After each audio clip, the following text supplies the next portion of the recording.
যে কোনো রাজত্বেরই একটা শেষ থাকে। ইংলিশ ফুটবলে পেপ গার্দিওলার টানা এক দশকের একচ্ছত্র প্রভাবও ঠিক সেভাবেই এসে ঠেকেছে শেষ বেলায়। ইতিহাদে 17 ট্রফি জিতে তিনি যখন বিদায় নিলেন তখন থেকেই এক নতুন যুগের সূচনা। ম্যানচেস্টার সিটির দায়িত্ব এখন এনজো মারেস্কার হাতে। তবে এই পরিবর্তনের ঝড় শুধু এক ক্লাবে আটকে নেই।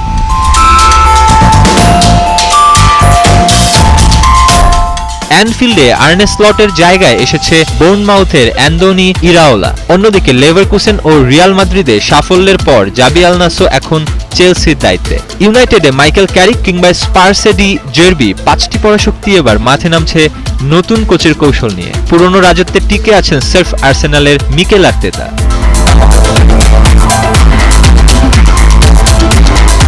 তবে ডিফেন্ডিং চ্যাম্পিয়নদের স্বস্তি কাটতে একটা দুশ্চিন্তাই যথেষ্ট। ফরাসি ডিফেন্স পিলার উইলিয়াম সালিবা পিঠের চোটে দীর্ঘদিনের জন্য মাঠের বাইরে। পরিসংখ্যান বলছে সালিবা একাদশে থাকলে গানারদের জয়ের হার প্রায় 69%, কিন্তু তিনি না থাকলে তা নেমে আসে 47%-এ। অ্যাস্টন ভিলা আর চেলসির বিপক্ষে শুরুর ম্যাচগুলোতেই আর্তেতার বড় পরীক্ষা।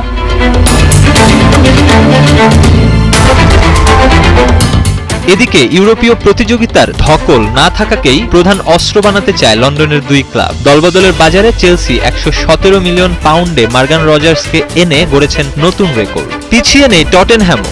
মাত্র 2 দিনের ব্যবধানে 237 মিলিয়ন পাউন্ড উড়িয়ে সান্দ্রো তোনালিদের এনে সাজিয়েছেন নতুন দুর্গ।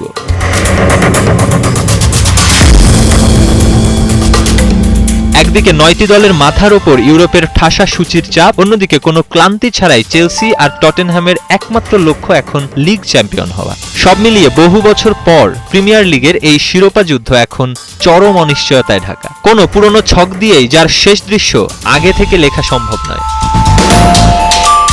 মেহেদী হাসান সুমন, 71।